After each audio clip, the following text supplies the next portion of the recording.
우리가 주의 이름을 부르는 자는, 예수 이름을 부르는 자는, 우리는 정말 맹탕 같은 신앙생활, 어쩌면 너무 무지한 신앙생활을 저는 어렸을 때 참 많이 했던 것 같아요. 귀신 들린 사람에게 가서 예수 이름으로 그러면 딸싹 못하는 줄로 알고, 또 제가 사역을 할 때도 그런 부분이 참 많이 있었는데, 예수 이름이 뭐냐, 예수 이름이라는 게 뭐냐, 그런 거죠. 14장 13절로 14절에 너희가 무엇이든지 내 이름으로 내게 구하면 내가 뭐하리라?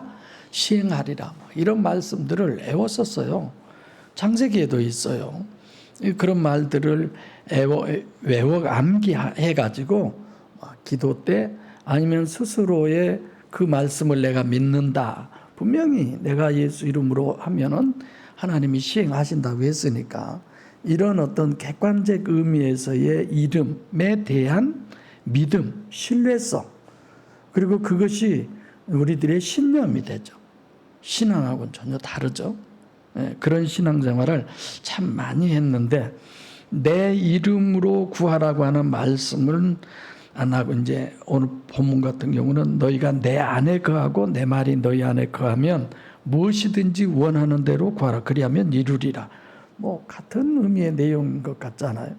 나 이제 다른데, 그래서 이름에 대해서 좀 생각을 좀 해보겠습니다.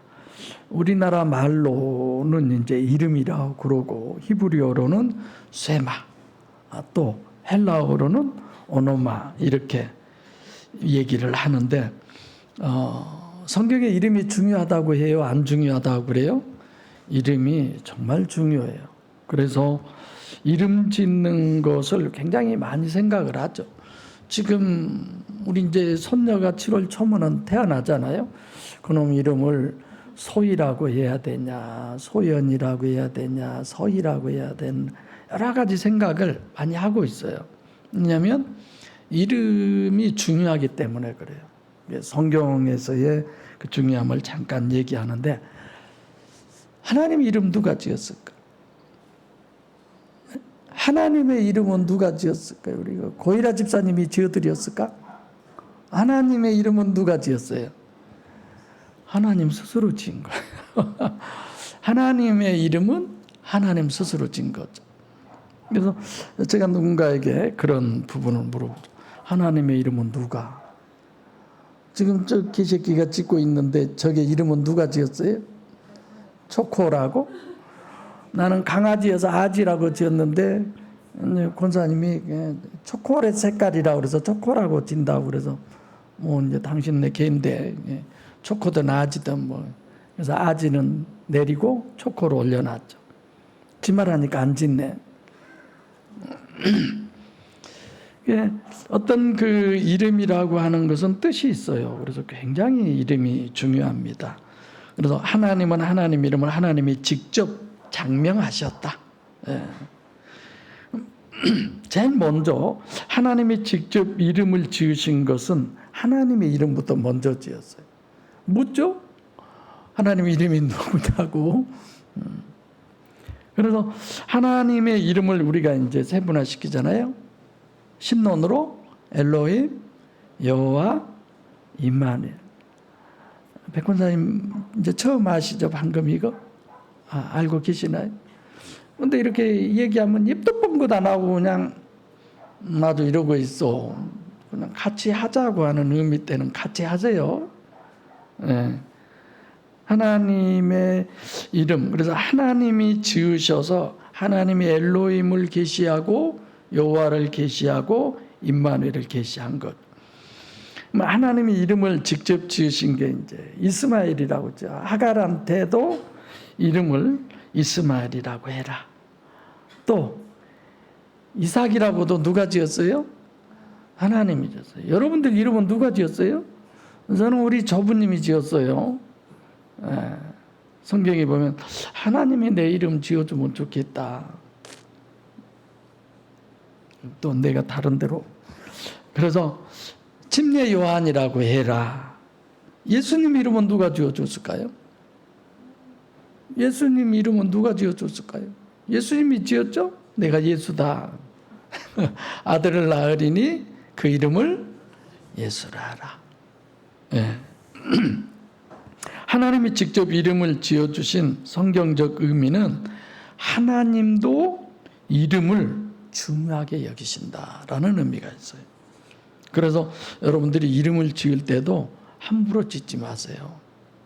그래서 저도 이제 이름은 신영이라고 우리 식구가 짓고, 진영이는 이제 보배 진자에다 빛날령, 빛난 보배 뭐 찬양도 있잖아요. 예, 말씀 그런 의미로 신영이는 이제 이름은 신영이라고 지었는데 한자는 제가 지었어요. 믿을 신자, 형통할 형자. 그래서 믿으면 형통하다. 그러죠? 이게 이름대로. 자, 중요하지 않는 이름을 예수님은 또 하나님은 바꾸지도 않아요. 중요하니까. 원래 아브라함 이름이 뭐였어요? 아브람. 하나님 이름을 바꿔요. 바꿔서 누구라고 그래요? 열국의 아비. 예, 모든 사람들의 아비. 이런 거죠. 또 사라도 이름 바꿔주죠. 원래는 이름이 뭐예요? 사레. 예, 선사레 치다. 사레. 근데 사라라고 불려서 모든 사람의 어미. 야곱의 이름은 누가 지었어요? 이삭이 지었어요. 친의 아버지가. 근데 하나님의 이름을 따로 짓죠? 뭐라고요? 네, 이스라엘이라고 이름을 지어요.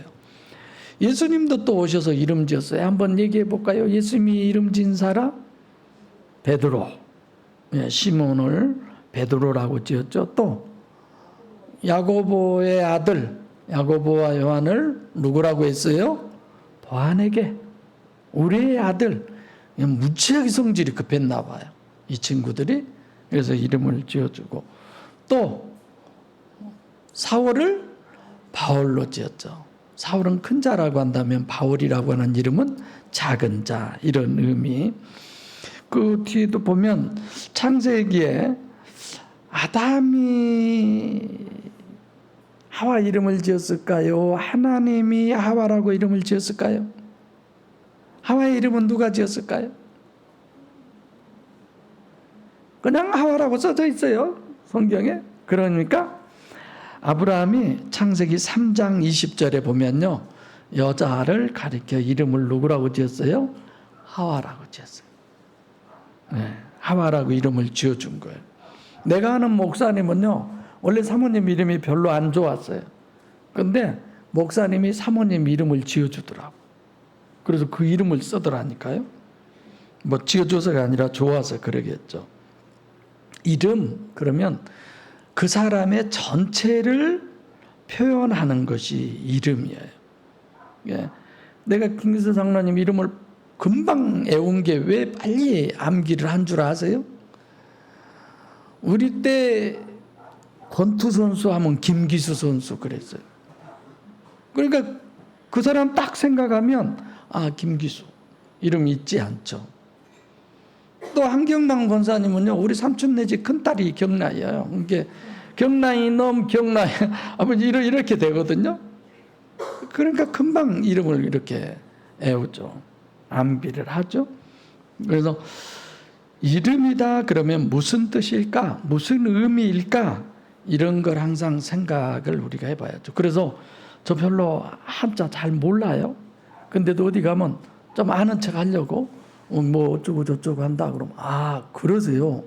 저는 일월성이 기둥주여가지고 한자로는 어떻게 되세요? 물어보면요, 굉장히 내가 좀 잘난 것 같아. 거의 다 한자 잘 몰라. 안다 그럼 몇 대 손이냐고 또 따지고 조금 내가 아는 척 하려고. 좀 웃기죠 내가. 우리 한혜숙 권사님이 고개를 흔들어 버리네. 그까짓 것 갖고 아는 척 하려고.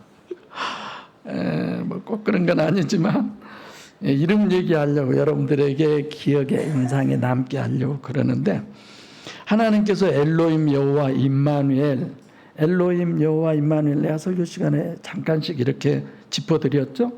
출애굽기 3장 14절에 보면 그 엘로힘이라고 하는 의미는 객관적으로 존재한 하늘 보좌에만 앉아 계신 그런 유일신. 그래서 성부 하나님을 지칭할 때 엘로힘이라고 그래요. 절대 여호와나 임마누엘에는 이 엘로힘이라는 부분이 들어갈 수가 없어요. 너무 잘 아는 부분이죠. 그럼 여호와는 뭐예요? 사람과 관계에 대한 하나님. 여호와 하나님은. 그래서 나의 여호와, 사랑의 여호와 이런 단어 없어요. 한번 여러분들이 신론으로 읽으면서 들춰보면 그럴 거예요. 절대 없어요. 그런 내용. 그러니까 여호와라고 하는 그 말 자체가 나와 관계된 하나님이라고 하는 의미가 이미 그 속에 포함되어 있는 거죠. 임마누엘이라는 건 간단해요. 그냥 내 속에 들어와 계신 하나님. 그래서 예수라고 하는 이름을 지을 때도 이유가 있고 의미가 있어요. 당연하죠. 없는 게 전혀 없어요. 예수님도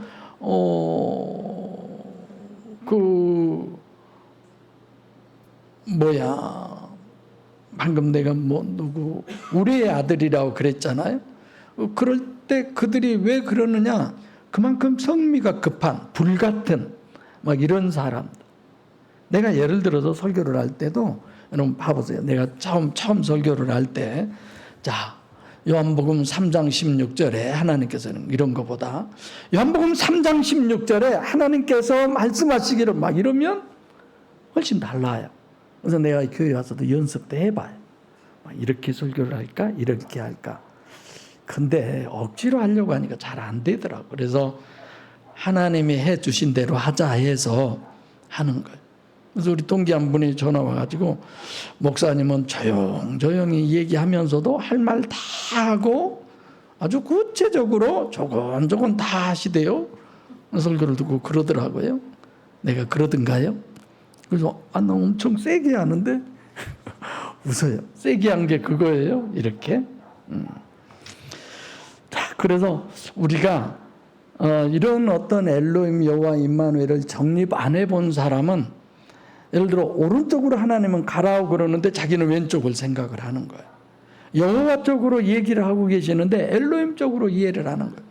여호와적인 단계에서의 신앙을 얘기하는데 이미 자기는 임마누엘 되는 걸로 생각해 버리는 거예요. 에크와이노, 밖에서 하나님이 역사해서 내 병을 치료해 주었는데 나는 임마누엘 하셔서 하나님이 내 병을 치료해 주었다라고 생각을 해버리는 거예요. 이래서 호칭들이 정말 중요하죠. 여호와는 성경 어디를 얘기하면 될까요? 아까 엘로힘은 출애굽기 3장 14절 14, 15 이게. 그러면 여호와는 어디예요? 예레미야. 늘 하잖아. 예레미야 31장 32절. 내가 너희 열조의 손을 잡고 애굽에서 나왔는데 이 부분 여호와적이잖아요. 밖에서 역사잖아요. 구름 기둥, 불 기둥, 홍해를 건너고 만나로 메추라기로 다 여호와적 역사잖아요. 저는 여러분들은 대단한 신학자예요. 정말 그래요.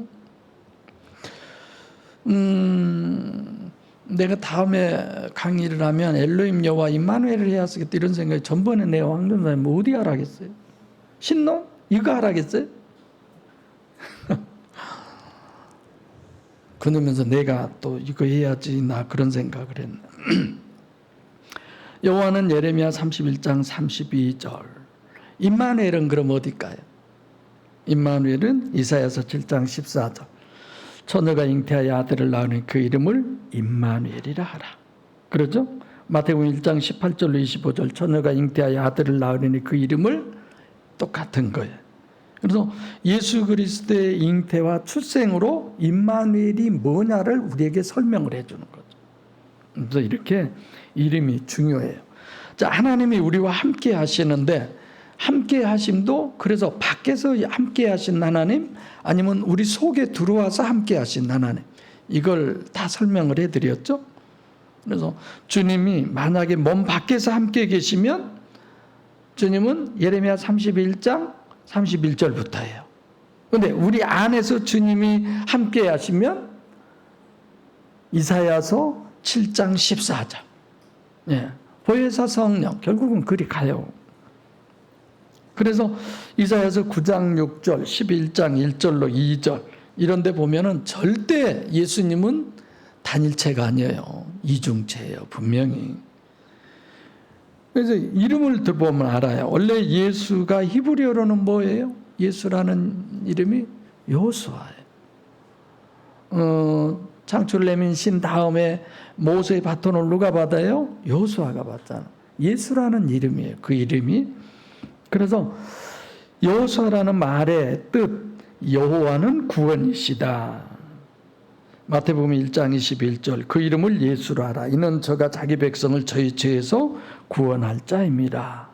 여호와예요. 예수라는 이름이. 그래서 유대인들이 여호와를 아도나이로 주로 바꿔버렸기 때문에 그들에게는 예수가 없어요. 여호와가 없어요. 그래서 제가 이방인이나 마찬가지라고 그러잖아. 그러니까 당연히 그들이 어떻게 예수를 믿을 수 있어요? 죽일 수밖에 없는 거죠. 그래서 예수님은 이렇게 둘을 생각해야 돼요. 하나는 여호와, 또 하나는 예수. 예수는 여호와이면서 동시에 예수다.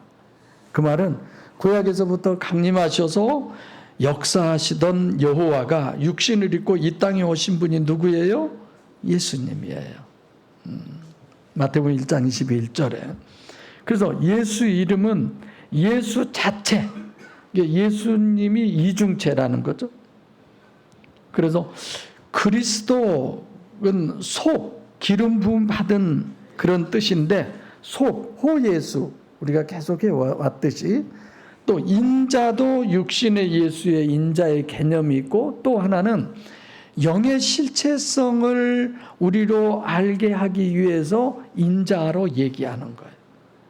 부활하셔서는 그리스도라고 뭐 이렇게 영적을 주장해야 되는데, 거기도 인자가 이렇게 표현을 하는 것은 그 영이 실체이기 때문에 인자라는 단어를 썼다고 그랬죠. 자, 그럼 예수의 이름, 그에 대한 신학은 어떻게 우리가 정립해야 되느냐. 그래서 오늘 요한복음 1장 12절, 영접하는 자 곧 그 이름을 믿는 자, 이름, 그가 하나님의 자녀가 되는 권세를 주셨다 했는데, 영접이라는 것은 그 주님을 영접하는 이 부분은 내가 믿는 것이에요. 주님을 믿는 것, 주님을 영접했다, 이게 주님을 믿는다. 요한복음 1장 12절, 영접 니코르, 믿음 니코르, 영접 니코르, 믿음인데, 나 주님을 믿는 사람이야. 그 말은 무슨 뜻이냐면, 내가 예수님을 내 안에 모셔드린 사람이야. 그럼 누구를 모셔드려요? 성부 하나님, 성자 하나님, 성령 하나님을 다 내 안에 모셔드린 사람이에요. 그러니까 여러분들이 굉장한 사람이에요. 이번 수요일 날도 얘기했지만, 그 청년 이름이 뭐였다고요? 이드로가 아니고 유두고 같은 경우 굉장히 엄청난 피해를 입혔잖아요. 그랬죠? 아니, 그 말씀 전하는데 그 핍박 많은 가운데서 그런 문제 일으키면 되겠어요? 그런데 물론 하나님 역사 속에서 해결했지만 우리도 마찬가지예요. 신앙생활 하다 보면 얼마든지 유두고 못지않는 잘못, 실수, 허물 수도 없이 많이 있어요. 그러나 그런 것에 우리가 치우치고 좌절할 게 아니에요. 이래봬도 내 안에 누가 계셔요? 하나님을 모신 사람들인데. 그래서 속에 있는 주님, 이중체인 신인 메시아, 속의 호예수를 우리는 믿는 거죠. 그래서 호예수를 보혜사 성령을 내가 모셔드리는 거예요. 그걸 임마누엘이라고 그래요. 그러니까 지금 여기 장군사님이 이제 89죠? 어디로 나이를 다 잡수셨어요?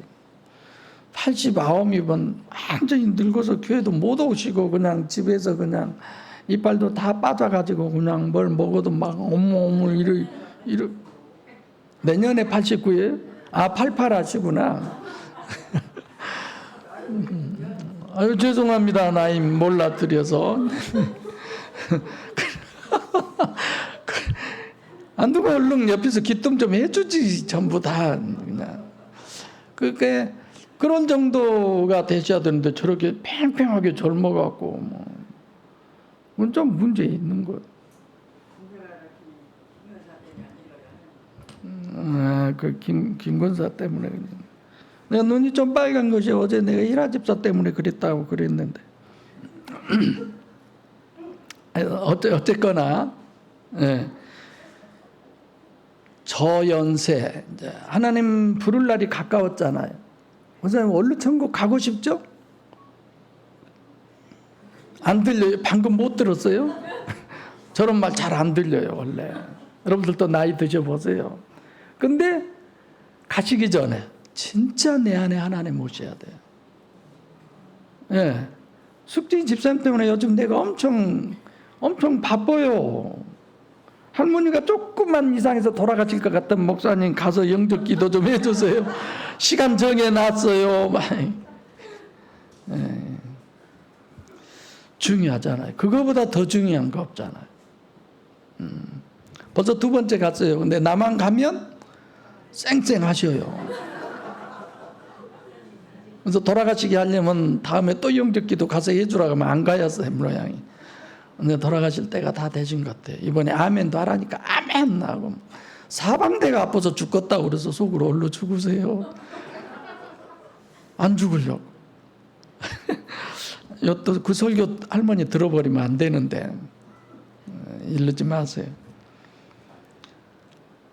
다 우리 영이 육체에서 빠져나갈 때가 오잖아요. 그 전에 정말로 보혜사 성령 하나님을 소유하셔야 돼요.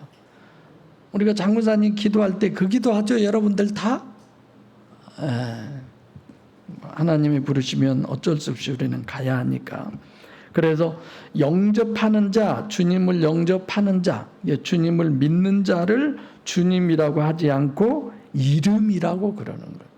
이름.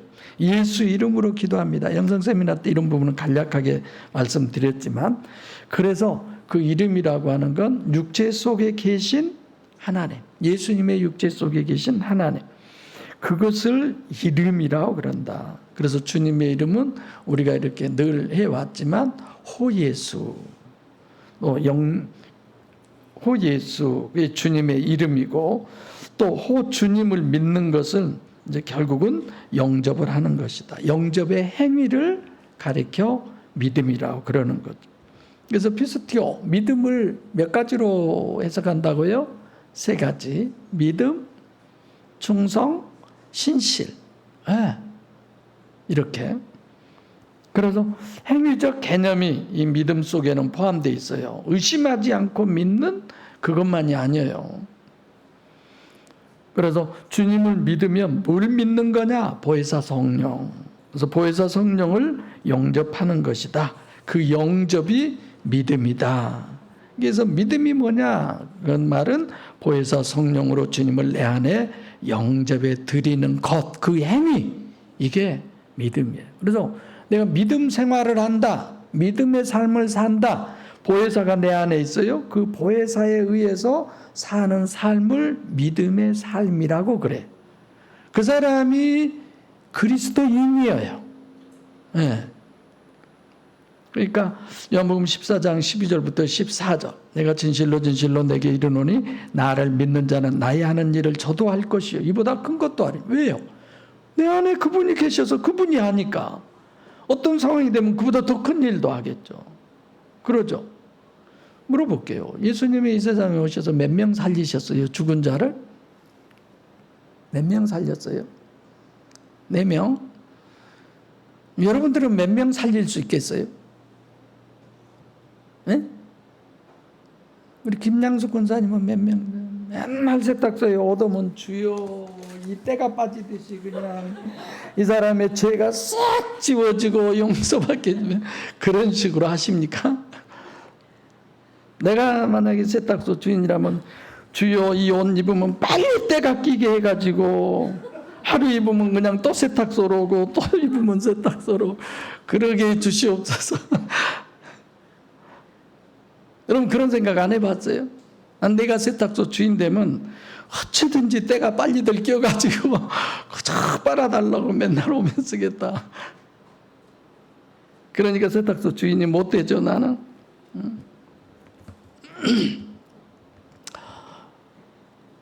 여러분들도 저도 마찬가지예요. 우리에게 있어서 가장 중요한 것은 하나님을 내 안에 모시는 것. 설교의 모든 결론은 다 글이 이렇게 가는 거죠. 그래서 여러분들 안에 하나님이 계시면, 적어도 우리 강 집사님이 전도를 하면 양숙이, 뭐 정민이, 승민이, 또 뭐 며느리 둘, 예수님은 4명 살렸지만 여러분들은 훨씬 더 많이 살릴 수 있는 거죠. 그죠? 아니 왜 아멘 안 하세요? 내가 전도해서 그 영혼이 하나님을 소유하게 하는, 죽은 자를 살린 거잖아요. 우리 눈에 보이게 예수님이, 아니 쌍으로 죽은 시체 전부 오늘부터 언제까지 죽은 시체 다 여기다 갖다 놔. 뭐라고 해야 되나? 일어나! 그럼 다 일어날 거 아니에요. 그건 못해서 예수님이 안 하시겠어요? 영적으로 죽은 자를 살리는 걸 예수님 우리에게 보이시잖아. 그분이 우리 안에 계시면 왜 못 살려요? 아멘입니까?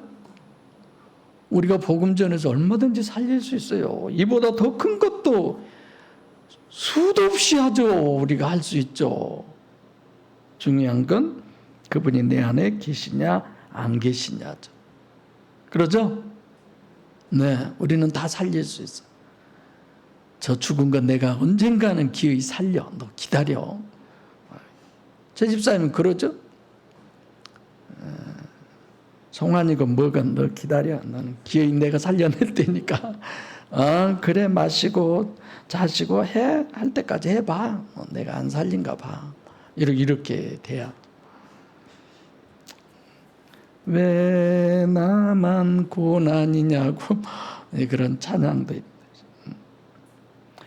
자, 우리가 속에 있는 이름인데 우리가 구하는데 뭘로 구하라고 했어요? 주님의 이름으로. 그러면 그 구하는 것을 어떻게 구하라는 거예요? 주님의 이름으로 구하라는 거. 그러니까 주님의 이름으로 구하면 무엇이든지 시행한다. 그러니까 기도할 때 그냥 막 이러라고 하시지 않았느냐, 뭐 일용할 양식을 구하라고 하지 않았느냐 이러던데, 우리도 일용할 양식도 그래요. 아니 뭐대로 일용할 양식을 구해? 1년치 한꺼번에 구해서 주어버리지. 진짜 성경은 이로 생각할 수 없이 많은 부분들이 우리를 바보 멍충이로 만드는 것 같지만 진짜를 알게 하시더라고요. 7절 봐볼까요? 시작. 너희가 내 안에 거하고 내 말이 너희 안에 거하면 무엇이든지 원하는 대로 구하라. 네. 요한복음 14장 13절로 14절도 내 이름으로 구하는 이 부분도 똑같은 게 뭐냐면, 내 말이 너희 안에 거하면, 레마가 네 안에 있으면, 다시 말하면 보혜사 성령이 네 안에 있으면 이런 거예요. 그러니까 스스로가 자기 기도를 점검하게 돼요. 이거 진짜 하나님이 내 안에서 드리는 기도 맞아? 예수 이름으로 드리는 이 기도가 맞아? 이런 것이 스스로가 이렇게 점검하게 되잖아요. 백권사님 그러죠? 네. 무작정 그냥 내 형편과 내 상황 이런 것을 가지고 하나님 앞에 가서 하나님 바꿔놓고 생각해 보세요. 그런 것이 아니에요. 말도 안 되는 소리들이죠. 그러니까 14장 13절과 14절 그리고 7절을 대비해서 보면 요한복음 1장 12절과 이렇게 비교하게 돼 있어요. 영접하는 자 곧 그 이름을 믿는 자들에게는, 그 다음부터야. 그러니까 교회의 사명은 제일 먼저가 뭐예요? 어떻게 하면 저 심령 안에 하나님을 소유하게 할까? 이것이 우리들이 해야 할 일이죠. 그래서 저번에 가끔 기도하면 이제 여러분들이 은연중에 하는 얘기들이 제가 생각나요. 백권사님이 두 분이라, 현숙이 권사님이 목사님 이제는 내가 누구를 위해서 기도해야 되겠어요. 그 말했죠. 또 누구 하면 또 오늘 저녁에 잠 못 잘 사람이 있어서 당신네 조카들을 위해서 기도하겠대요. 그것이 내게 생각이 나는 거예요. 그래서 나도 하나님 그 기도 하나님이 응답해 주세요. 또 이렇게 기도해지는 거예요. 그런 것처럼. 그래서 주님의 이름이라고 하는 부분은 분명히 레마를 얘기했고, 지금 우리로 봐보면 보혜사 성령으로 거듭난, 그게 그 보혜사 성령이 내 안에 들어오심, 그분이 하는 기도, 그런 거죠. 그래서 보혜사를 정립해 주고 난 다음에 지금 15장 7절에 무엇이든지 구하라, 내 이름으로 구하라는 이 부분, 보혜사 성령이기 때문에 그렇게 얘기하는 거예요. 주님의 이름이란 보혜사 성령이고, 주님의 이름으로 기도하는 것은 보혜사 성령이 우리 안에 임마누엘 하셔서 하시는 기도예요.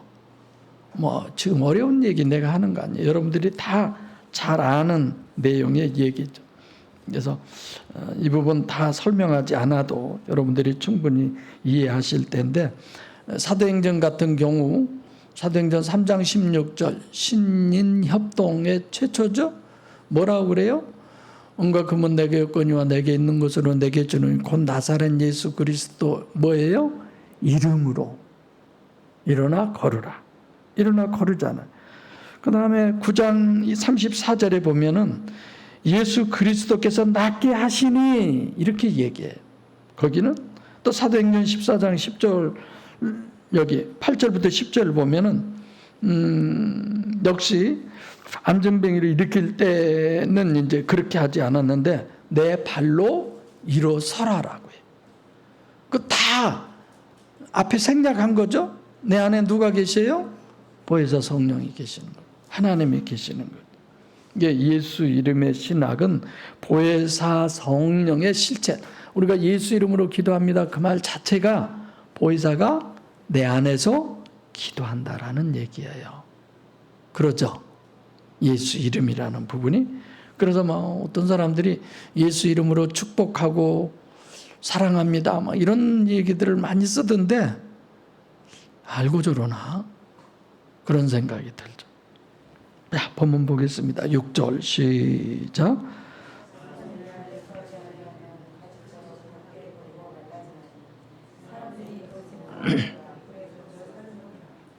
지난번에도 이 구절 했죠? 설명 다 안 해도 되는데 사람은 원문에 없어요. 내 안에 거하지 아니하면, 이게 빛과 어둠에서 뭘 강조해요? 하나님이 어둠을 얘기해서 빛을 실제로는 얘기하는데, 거하지 아니하면 가지처럼 밖에 버리고 말라진다. 얼마나 안에 거하는 것이 절대냐? 5절이죠. 나무가, 가지가 포도나무에 붙어 있어야 돼. 붙어 있지 않으면 아무것도 너는 나를 떠나서는 할 수 없다. 이렇게 얘기하죠. 가지처럼 말랐다는 것은 떠나 있다는 것이고, 말랐다고 하는 것, 마른다는 것은 결국은 죽는다는 거예요. 그러니까 성령으로 거듭나도 괜찮고 안 나도 괜찮고 교회만 열심히 다니고 이렇게 생각을 하는데 아니에요. 성령으로 거듭나지 않으면 천국 못 갑니다. 그렇죠? 성령을 액세서리 정도로 생각을 하죠. 방언 정도로 하는 이런 거. 그래서 6절 같은 경우는 절대이기 때문에 또 여기를 연관지어서 말씀을 하는 거죠. 근데 생각해 보세요. 내가 진짜 죽었다고 한번 생각을 해보세요. 내가 하나님이 없는 존재는 진짜 죽은 존재야. 네크로스라고 해가지고 죽은 자라고 하나님이 그러잖아요. 하나님이 나를 죽은 자로 본다. 내가 죽었다 실제. 근데 사는 방법을 알아. 그럼 어떻게 하겠어요 우리가? 어떻게 해요? 진짜 이 육신 죽고 살고가 문제가 아니겠죠? 상상을 초월하게 되겠죠? 누가 그를 말려요? 그를 말릴 수 없는 그런 사람이 되는 거지. 더군다나 사람들이 이것을 모아다가 불에 던져 사르느니라. 앞에는 가지처럼 말라진다고 하는 말은 구원받지 않으면 결국은 육신의 삶도 문제가 된다는 얘기인데, 나중에 불에 던진다는 말은 죽으면 어디 간다? 지옥 간다. 내 안에 있지 않으면 네가 살아도 죽은 것이고 결국 너 지옥 가. 이 말이 믿어져야 돼요. 근데 안 믿어져. 그러니까 대충 그냥 이렇게 되는 거죠. 그래서 성경은 하나님과 내가 어떤 관계냐, 그걸 항상 얘기하고 그게 전부죠. 그래서 5절, 나는 포도나무여 너희는 가지니 나를 떠나서는 너희가 아무것도 못한, 다 못해도 괜찮아요. 하나님만 내 안에 소유하면 모든 것은 다 할 수 있는 거예요. 할렐루야. 7절 시작. 너희가 내 안에 거하고 내 말이 너희 안에 거하면 무엇이든지 원하는 대로 구하라. 그리하면 이루리라. 너희가 내 안에 거하다. 내 말이 너희 안에 거한다. 거한다는 것은 일시적인 얘기가 아니에요. 이거는 영원히, 메노라는 단어죠. 항상 그런 거죠. 내 말은, 이건 레마라고 말씀드렸어요. 그러니까 내 말이 너희 안에 있다라고 하는 건 영원히 있다, 항상 있다, 그런 거죠.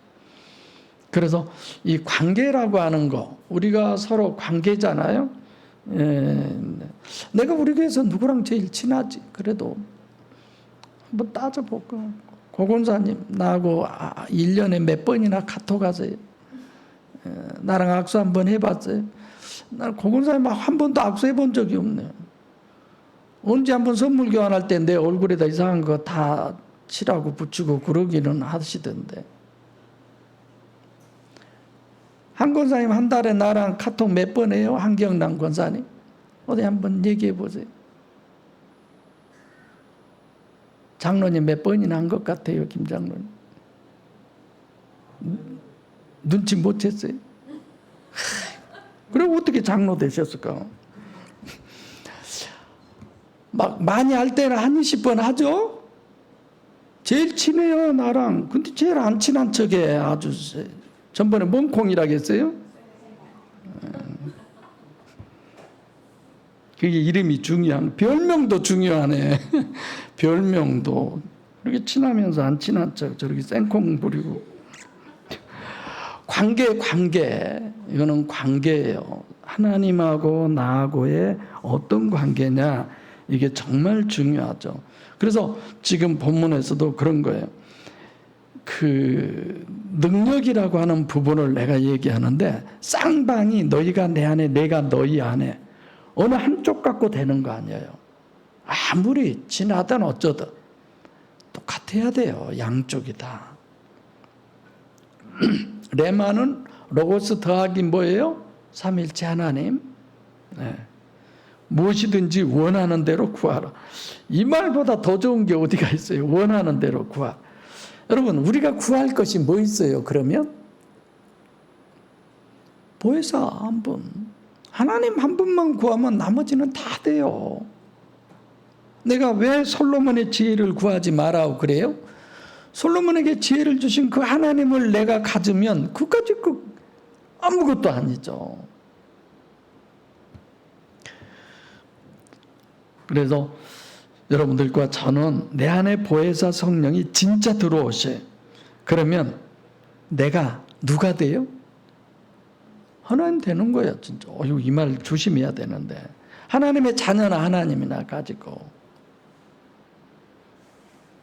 그러면요, 표적이라는 게 뭐 그렇게 중요해요? 아무것도 아니지. 다 믿어지는데.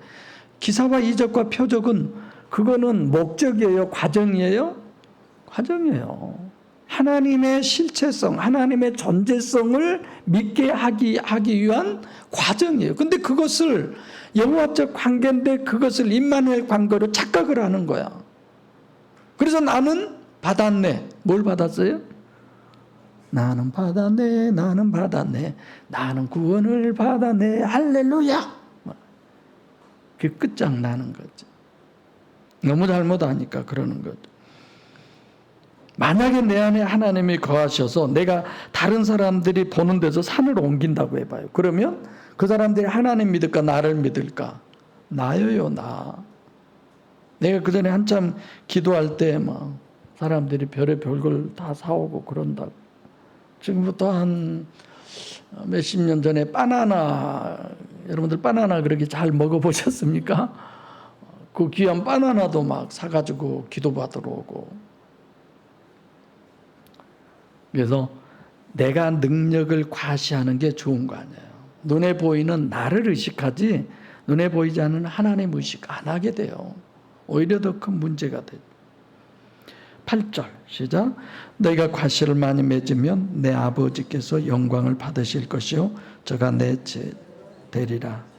너희가 과실을 많이 맺으면 이건 다 우리가 행위로 착각을 하는데 그렇지 않습니다. 행위가 아니에요. 어디에 초점이라고요? 능력. 그러니까 능력에 초점이 있어서 너 자체가 능력이 있냐 없냐 이런 거지 능력적 행위를 의미하는 것이 아니다. 그래서 열매로 표현한 것은 가시적 결과 기준으로 표현한 것뿐이지 핵심은 너 자신이 능력이 있냐 없냐 이런 거예요. 어떻게 해야 능력이 있어요? 가지가 나무에 붙어 있어야. 떨어져 있으면 안 된다 이런 거죠. 그래서 본문은 너 자신이 나무에 붙어 있는 가지냐 너 자신에게 즉 주님의 능력이 있느냐. 가지가 나무에 붙어 있으면 나무의 진액을 가지가 빨아먹잖아. 그 진액이 네 속에 있냐 이런 거죠. 왜 열매가 많아요? 달란트도 보면 1달란트, 2달란트, 5달란트 그러죠. 한 문화씩 쫙 돌렸어요. 10문화를 남긴 사람, 5달란트를 남긴, 또 2달란트를 남긴 이런 거잖아요. 많이 맺으면 내 아버지께서 영광을 받으실 것이요. 이 영광이라고 하는 것이 우리들의 어떤 삶, 정직하고 의롭고 깨끗하고 사람들이 보기에 의롭고 뭐 그런 어떤 행위로 하나님이 영광을 받는다 이렇게 생각을 하는데 그렇지 않아요. 내가 주님 안에 있는 것이, 내가 구원받는 것이 하나님께서 영광 받는 거예요. 아멘? 그래서 되도록이면 행위 얘기는 안 하려고 그랬는데 내가 주님 안에 주님의 레마가 내 안에 이게 아버지께 영광이 되는 거예요. 그렇죠? 예. 그래서 가지는 포도나무에서 보내주는 진액이 그냥 나타나는 것뿐이지 거기에 성령의 열매 초점은 내가 나무에 포도나무에 붙어 있느냐 안 붙어 있느냐의 얘기죠. 그래서 설교 때 여러분들에게 많이 말씀을 드려서 이미 충분히 아시리라고 생각해서 9절 시작. 아버지께서 나를 사랑하신 것 같이 나도 너희를 사랑하였으니 아멘. 아버지께서 나를 사랑하신 것 같이. 자, 기준이 있잖아요. 어떤 기준이에요? 아버지가 나를 사랑하는 것이 기준. 그 기준이 아가페 기준이에요. 그래서 사랑이 정말 중요해요. 사랑. 이 아가페는 요한 1서, 요한 1, 2, 3, 4 전부 다 사랑으로 이렇게 계속 얘기를 하고 복음서에도 뭐 아가페로 가득히 차 있죠. 예수님이 하신 얘기. 근데 이 아가페는 뭐냐? 필레오 플러스 삼위일체 하나님이에요. 그러니까 성령의 역사로 할 수 있는 것만 아가페. 포도나무에 가지가 붙어 있어서 포도나무의 진액으로 살아갈 수 있는 것. 이것이 아가페예요. 하나님으로 말미암아. 그래서 여러분들과 저는요. 신들린 사람들이에요. 다. 그러죠? 뭐 어떤 배우가 뭐 신들려 가지고 여러분들과 제가 하나님 신 성령 그분이 들린 사람들이어야 돼요.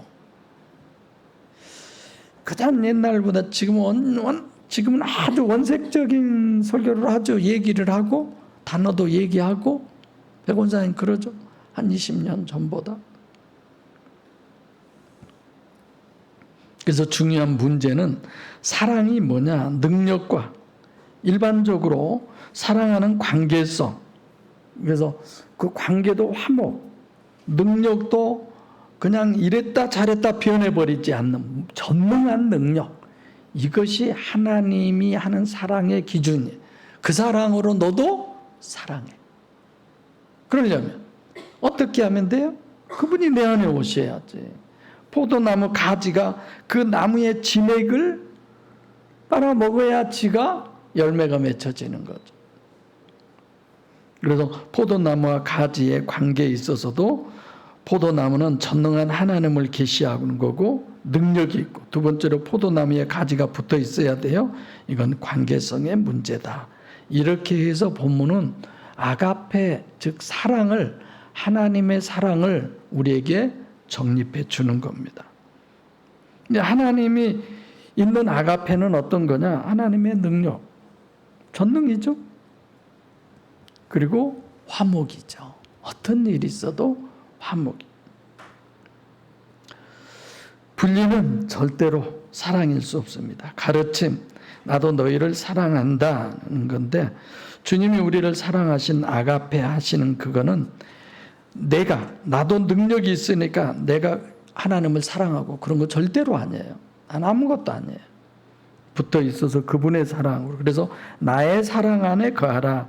그 안에 늘 있어라. 이런 얘기인데, 전능성 안에 늘 있고 완전한 화목 안에 늘 있는 자가 되어라. 이런 얘기. 10절 시작. 내가 아버지의 계명을 지켜 그의 사랑 안에 거하는 것 같이 너희도 내 계명을 지키며 내 사랑 안에 거하리라.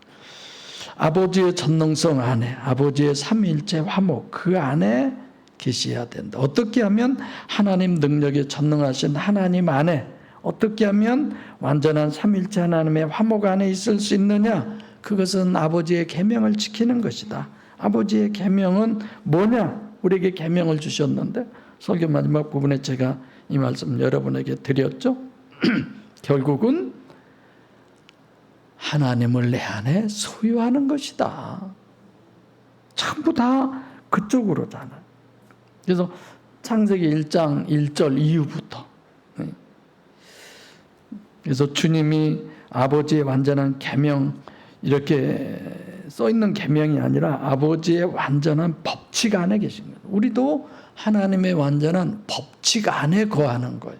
계명을 지킨다고 하는 것이 뭐 하나 더하기 또 하나 36,500까지가 아니라, 그래서 우리에게 해당되는 얘기는 주님이 지켰다고 표현하시는 것은 창세기 1장 1절부터 지금 여기까지. 그래서 실제로는 주님은 그 태초부터 원래 계신 분이시기 때문에 주님이 계명을 지키고 그러면 안 되죠?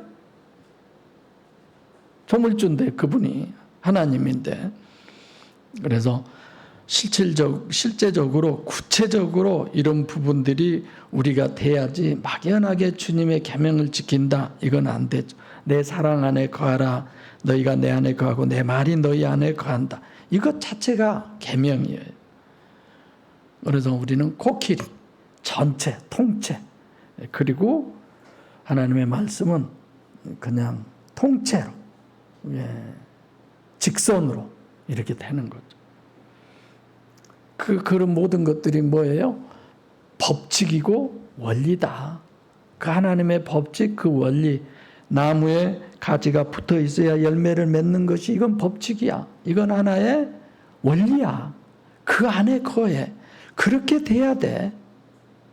이걸 오늘 우리에게 주님이 얘기하는 겁니다. 그래서 주님 안에 거할 수 있는 것은 뭐밖에 없어요? 말씀밖에 없다. 그래서 말씀을 더 강조하는 거죠. 내가 법칙 속에 있는 것처럼 너희도 그 법칙에 있어야 돼. 그래서 육의 법칙과 무슨 법칙? 영의 법칙. 영의 법칙을 우리에게 말씀하신 것입니다. 기도하겠습니다. 아버지